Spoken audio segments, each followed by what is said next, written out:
कभी सुना है लोग कैजुअली कह देते हैं मैं तो ओसीडी वाला हूँ, मुझे तो हर चीज़ परफेक्शन में चाहिए होती है।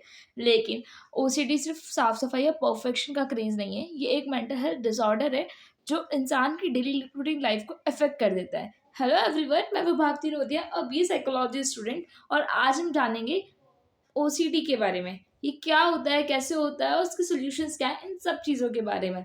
तो चलिए शुरू करते हैं। What is OCD? तो ओसीडी का मतलब है obsession compulsive disorder.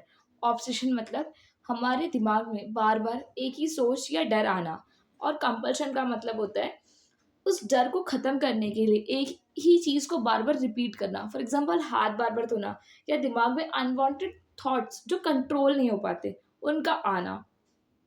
Myth versus reality. तो सब लोग सोचते हैं कि ओसीडी वाले लोग परफेक्शनिज्म या साफ सफाई के दीवाने होते हैं, बट ट्रुथ इज ओसीडी के अलग अलग टाइप होते हैं। तो चलिए अब हम समझते हैं ओसीडी के 4 टाइप को। फर्स्ट है चेकिंग ओसीडी, सेकंड है contamination OCD, third is instructive thought, and fourth is perfectionism. तो ये कोई हैबिट या कोई चॉइस नहीं है, ये एक डिसऑर्डर है जो स्ट्रेस और एंजाइटी को एक्सट्रीम लेवल तक लेके जाता है। What it happen? तो साइंस कहता है कि ओसीडी का कनेक्शन हमारे ब्रेन के सेरोटोनिन केमिकल की वजह से रिलीज होता है। ये एक जेनेटिक भी हो सकता है कि स्ट्रेस ट्रॉमा के बाद ट्रिगर हो जाता है। इंडिया में अप्रोक्सीमेटली 2% पॉपुलेशन ऐसी है जो ओसीडी के स्ट्रगल से गुजर रही है, मतलब 50 में से किसी 1% को ओसीडी है।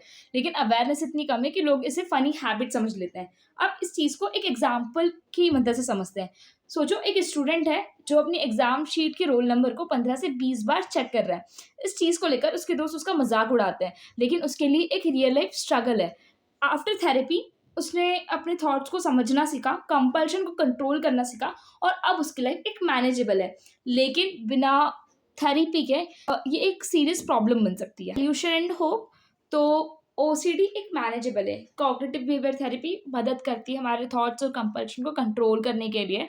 मेडिकेशन सेरोटोनिन बैलेंस करने के लिए यूजफुल है, and stress management and mindfulness भी काफ़ी यूजफुल है। सबसे ज़रूरी बात कि अगर सिम्टम्स दिख रहे हैं तो इग्नोर मत करिए, एक प्रोफेशनल की हेल्प लेना बेस्ट ऑप्शन हो जाता है। ओसीडी कोई पर्सनालिटी क्वायरी नहीं है, ये एक कंडीशन है जो समझ और सपोर्ट मांगती है। बेटर ट्रीटमेंट से ओसीडी के साथ एक नॉर्मल और हैप्पी लाइफ जीना पॉसिबल है। That's it, thank you for watching this video. I hope आपको ओसीडी के बारे में मैंने जितना भी बताया वो समझ में आया होगा। Thank you, like comment share.